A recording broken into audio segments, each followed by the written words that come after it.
আসসালামু আলাইকুম। আশা করি আপনারা সবাই ভালো আছেন। বাংলাদেশ ব্যাংকে বিশাল একটি নিয়োগ বিজ্ঞপ্তি প্রকাশ করা হয়েছে। এতে আপনারা বাংলাদেশ সকল জেলার প্রার্থী অনলাইনে ফর্মটি পূরণ করতে পারবেন। এছাড়া কবে থেকে আবেদন শুরু এবং শেষ কবে এই সকল বিষয় নিয়ে এখন আলোচনা করব। ভিডিও শুরু করার আগে আপনাদের কাছে ছোট্ট একটা রিকোয়েস্ট থাকবে। আপনারা আমার চ্যানেল নতুন হয়ে থাকলে অবশ্যই আমার চ্যানেলটি সাবস্ক্রাইব করে নেবেন।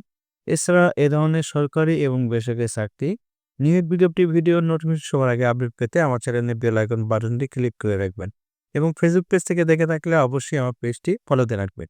চলুন ভিডিও শুরু করা যাক। ভিডিও ১ম এই দেখব নিয়োগ বিজ্ঞপ্তি ১৯ ফেব্রুয়ারি ২০২৫ তারিখে প্রকাশ করা হয়েছে। এটি ব্যাংকার সিলেকশন কমিটির সদস্যভুক্ত ২টি ব্যাংকের সমন্বিতভাবে প্রতিযোগিতামূলক পরীক্ষার মাধ্যমে অফিসার রুরাল ক্রেডিট ও আরসি পদে ২৩৩ টি শূন্যপদে পূরণের লক্ষ্যে প্রকৃত বাংলাদেশের নাগরিকদের নিকট হইতে অনলাইনে আবেদনপত্র আহ্বান করা যাচ্ছে। ১ম এ দেখব পদের নাম officer rural credit ORC grade ১০। Job ID number ১০২23। আবেদন ফি প্রদানের সময় অবশ্যই নির্ধারিত স্থানে ব্যবহার করতে হবে। পদ সংখ্যা ২৩৩ টি। জনতা ব্যাংক পিএলসিতে ১০০ ও অগ্রণী ব্যাংক পিএলসিতে ১৩৩ টি। বেতন স্কেল জাতীয় বেতন স্কেল ২০১৫ অনুযায়ী ১৬,০০০ থেকে ৩৮,৬৮০। এরপর হচ্ছে শিক্ষাগত যোগ্যতা। যেকোনো শিক্ষিত বিশ্ববিদ্যালয় হতে যেকোনো বিষয়ে স্নাতকোত্তর ডিগ্রি অথবা ৪ বছর মেয়াদী স্নাতকোত্তর ডিগ্রি থাকতে হবে। মাধ্যমিক সার্টিফিকেট সম্মত পর্যায়ে পরীক্ষার সময় ন্যূনতম ১টিতে প্রথম বিভাগ শ্রেণী থাকতে হবে। গ্রেডিং পদ্ধতি ফলাফলের ক্ষেত্রে সরকারি নীতিমালা প্রযোজ্য হবে। এরপর হচ্ছে বিশেষ শর্ত। এখানে বিশেষ শর্তগুলো আপনারা ভালোভাবে বিস্তারিত দেখে নেবেন। এই নিয়োগ বিজ্ঞপ্তির বয়সসীমা ১৮/১১/২০২৪ তারিখের মধ্যে সকল প্রার্থীর বয়স ২১ থেকে ৩২ বছর হতে হবে। আবেদনপত্র দাখিলের শেষ তারিখ ২৩/৩/২০২৫ রাত ১২টা পর্যন্ত আপনারা অনলাইনে ফর্মটি পূরণ করতে পারবেন। আবেদন ফি প্রদান, পেমেন্ট ভেরিফাই এবং ট্র্যাকিং পেজ সংগ্রহ শেষ তারিখ ২৫/৩/২০২৫ তারিখ রাত ১২টার মধ্যে আপনাকে ট্র্যাকিং পেজ সংগ্রহ করতে হবে। এখন আলোচনা করব অনলাইনে ফি বাবদ কত টাকা জমা দিতে হবে এই সকল বিষয়ে। সাধারণত অনলাইন ফি বাবদ অপেরোর যোগ্য ৳২০০ আপনাকে অনলাইন ফি জমা দিতে হবে। এছাড়া অনগ্রসর নাগরিক গোষ্ঠীভুক্ত প্রার্থীদের জন্য সরকার নির্ধারিত আবেদন ফি ৳৫০, যা পরবর্তীতে তাদের আবেদন ও দাখিলকৃত দলিলাদি যাচাই সাপেক্ষে সমন্বয় করা হবে। এখন আলোচনা করব আবেদন পদ্ধতি, অর্থাৎ কিভাবে আপনারা অনলাইনে ফর্মটি পূরণ করবেন। অনলাইন রেজিস্ট্রেশন কেবল বাংলাদেশ ব্যাংকের নিয়োগ সংক্রান্ত ওয়েবসাইট recruitmentbb.organization.bd এই ওয়েবসাইটে প্রবেশ করে অনলাইনে নিবন্ধন করতে আবেদন করতে হবে। ইতিপূর্বে যারা নিবন্ধনকৃত প্রার্থী বিদ্যমান সিভি ব্যবহার করে আবেদন করতে পারবেন। আবেদন দাখিলের বিস্তারিত নিয়ম ও শর্তাবলী ওয়েবসাইটে পাওয়া যাবে।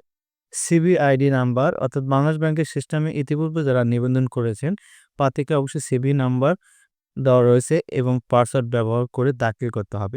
নতুন প্রার্থী অনলাইনে নিবন্ধন সম্পন্ন করলে সিবি আইডি নাম্বার এবং পাসওয়ার্ড প্রাপ্ত হবেন, যা ভবিষ্যতে ব্যবহারের জন্য অবশ্যই সংরক্ষণ করতে হবে।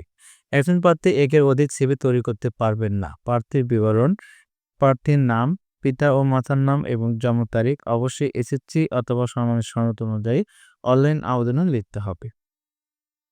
এরপর প্রার্থীর বর্তমান ঠিকানা, এখানে বর্তমান বসবাসের স্থান ও নিয়োগ সংক্রান্ত চিঠিপত্র পেতে ইচ্ছুক ঠিকানাকে বর্তমান ঠিকানা হিসেবে উল্লেখ করতে হবে এবং স্থায়ী ঠিকানা প্রার্থী ইউনিয়ন পরিষদের চেয়ারম্যান, পৌরসভার মেয়র, কাউন্সিলর কর্তৃক প্রদত্ত জাতীয়তা সনদে উল্লেখিত স্থায়ী ঠিকানাকে প্রার্থীর স্থায়ী ঠিকানা হিসেবে উল্লেখ করতে হবে।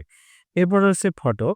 ইতিপূর্বে নিবন্ধনকৃত প্রার্থী বিদ্যমান ছবি ব্যবহার করতে পারবে, তবে নতুন প্রার্থীকে অবশ্যই নির্ধারিত স্থানে ৬০০x৬০০ পিক্সেল ফাইল সাইজ অবশ্যই ১০০ কেবির মধ্যে হতে হবে। আর ছবির ব্যাকগ্রাউন্ড অবশ্যই সাদা হতে হবে এবং স্বাক্ষরের সাইজ ৩০০/৮০ পিক্সেল স্ক্যান করে অবশ্যই ৬০ কেবির মধ্যে আপলোড করতে হবে। এরপর রয়েছে অর্জিত ডিগ্রি ফলাফলের তারিখ এখানে দেওয়া রয়েছে। অ্যাপ্লিকেশন ফি পেমেন্ট পদ্ধতি, এখানে ডাচ বাংলা ব্যাংক পিএলসি এবং মোবাইল ফ্রিল্যান্সিং মাধ্যমে রকেট বা অ্যাপ ব্যবহার করে ম্যানুয়াল পদ্ধতি বিল পে অপশনে গিয়ে ফি প্রদান করতে হবে। এক্ষেত্রে বিলার আইডি হিসেবে ব্যাংকার সিলেকশন কমিটি সেক্রেটারিয়েট অথবা 499 সিলেক্ট করতে হবে। পরবর্তী পর্যায়ক্রমে সংশ্লিষ্ট জব আইডি নাম্বার, নিজ সিবি আইডি নাম্বার, প্রথম অংশ হাইফেনের আগের অংশ ফি পরিমাণ সহ প্রয়োজনীয় তথ্য ব্যবহার করে ফি প্রদান করতে হবে। এরপর হচ্ছে পেমেন্ট ভেরিফাই, এখানে কিভাবে করুন বিস্তারিত দেওয়া রয়েছে। ট্র্যাকিং পেজ সংগ্রহ, এরপর রয়েছে অনলাইন আবেদন প্রার্থীর নাম, মাতার নাম, স্থায়ী ঠিকানা, জমা তারিখ, ছবি, স্বাক্ষর সহ অন্যান্য তথ্য অত্যন্ত সতর্কতার সাথে নির্ভুলভাবে পূরণ করতে হবে। তো এই ছিল আজকের ভিডিও। আমার এই ভিডিওটি ভালো লেগে থাকলে অবশ্যই আমার চ্যানেলটি সাবস্ক্রাইব করে নিবেন। এছাড়া এ ধরনের সরকারি চাকরি এবং বেসরকারি চাকরির নিয়োগ বিজ্ঞপ্তি ভিডিওর নোটিফিকেশন সবার আগে আপডেট পেতে আমার চ্যানেলের বেল আইকন বাটনটি ক্লিক করে রাখবেন এবং ফেসবুক পেজ থেকে দেখে থাকলে অবশ্যই আমার পেজটি ফলো দিয়ে রাখবেন। আমি আবারও বলছি, ভিডিওটি ভালো লেগে থাকলে আপনাদের বন্ধুদের কাছে শেয়ার করে দিবেন। ধন্যবাদ।